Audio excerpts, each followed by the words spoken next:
Selon, comme le disait La Fontaine, que vous serez puissant, les jugements de cour vous rendront blanc, et selon que vous serez misérable, ils vous rendront bien évidemment tout noir. Aussi, Jean-Claude Fouda Bega, l'homme qui porte souvent les mallettes du Zomlo, le bras droit, depuis la verte jeunesse, l'homme qui a toujours été avec lui, que ce soit dans des bons ou des mauvais moments, lui, curieusement, dans une affaire d'assassinat, est tout simplement mis en liberté dans une procédure engagée en habeas corpus, nous dit-on, au niveau du tribunal centre administratif de Yaoundé. Oh yeah. On peut dire que la vitesse avec laquelle cela a été fait est extraordinaire. Lorsqu'on connaît les lenteurs judiciaires de notre pays, comment expliquer donc que depuis des années, eh bien, les militants du MRC qui ont eu à défiler plusieurs fois pour la même procédure d'habeas corpus ne puissent jamais être libérés. Et pourtant, aucun militant du MRC n'avait pris une arme pour tuer qui que ce soit. Maman Pilon n'avait que le pilon en brousse avec quelques enfants. Elle fut déportée. Elle avait été arrêtée sans une convocation ni un mandat. Mais elle a été enfermée à la prison d'un fou. Bibou Nissak n'avait jamais marché, ni Fogué. Ils n'ont pas pu marcher. Mais là, le tribunal militaire, dans une acrobatie légendaire, avait réussi non seulement à les mettre, à les traduire, à accepter leur procédure, mais à leur infliger 7 ans de prison. 7 ans de prison pour avoir eu l'intention de marcher bras nus. 7 ans de prison pour n'avoir rien fait. 7 ans de prison pour avoir été arrêté sans convocation, ni mandat d'arrêt, ni mandat de perquisition. Mais voici donc que subitement, Jean-Claude Fouda Bega, lui qui a été interpellé chez lui dans une affaire de meurtre d'un journaliste, Martinez Zogo, eh bien, à peine est-il arrivé au niveau du CED sur une instruction de Paul Biya. Nous sommes là dans le cadre d'une justice pratiquement déjà une enquête administrative.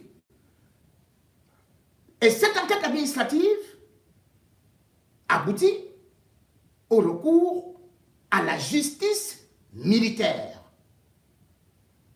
Parce qu'il y a eu des hommes en tenue, tels que le patron même de la DGRE qui sont impliqués, tels que le lieutenant-colonel Danoué Justin, et bien sûr beaucoup d'autres éléments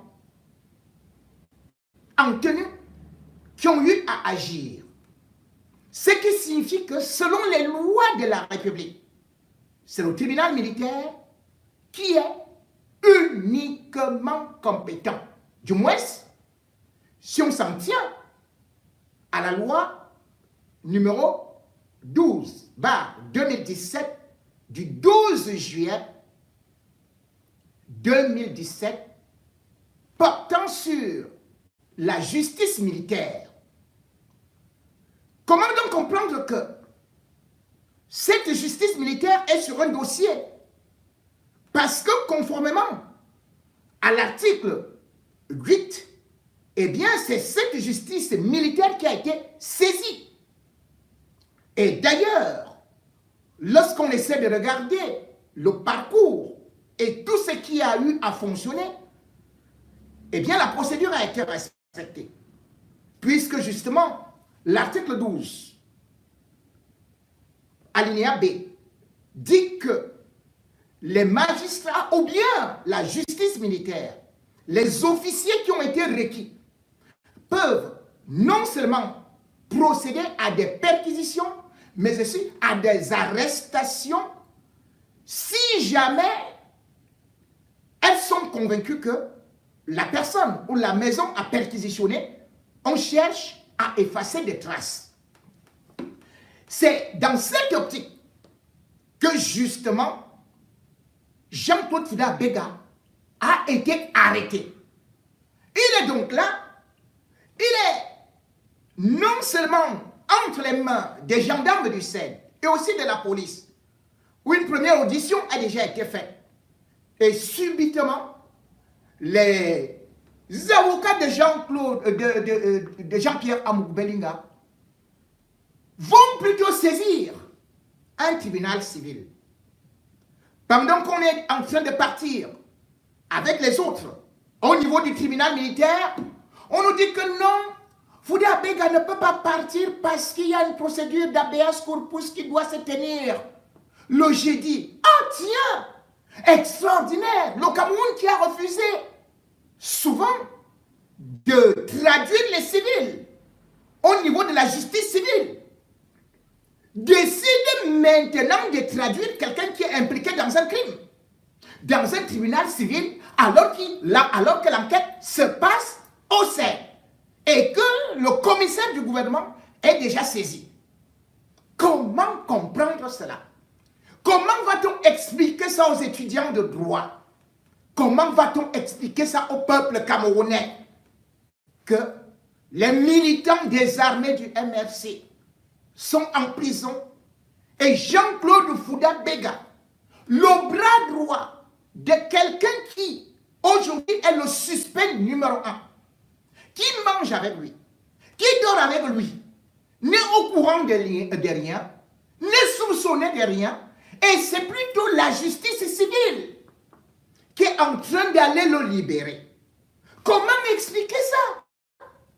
Eh bien, je vous avais déjà dit, et j'ai publié sur ma page Facebook, que dès que vous entendez justice civile au Cameroun, dès que vous entendez maintenant tribunal de grande instance, tribunal ou ceci et cela, allez, oubliez. Parce que Laurent Esso a la main partout. Et dès que vous êtes là-bas, cela veut dire que c'est la justice de Jean-Pierre Amougou Bellinga. Vous êtes libérés. Puisque d'ailleurs, c'est la seule fois où vous allez voir que lorsque Jean-Pierre Amougou Bellinga a un problème avec quelqu'un, il n'est même pas entendu. Il dit arrêtez-elle et vous le condamnez 3 jours après. Libérez-elle, faites sortir tel, faites ceci. Et tout le monde obéit. Une fois de plus donc, on a vu que si cette affaire était confiée au tribunal civil, eh bien Jean-Pierre Amougou Bellinga serait déjà carrément chez lui en train de dormir, en train de s'amuser. Raison d'ailleurs pour laquelle Laurent Esso n'avait même pas pris le soin de demander à un procureur de la République de se saisir, de s'auto-saisir de ce dossier, parce qu'il savait qu'il allait faire pshit.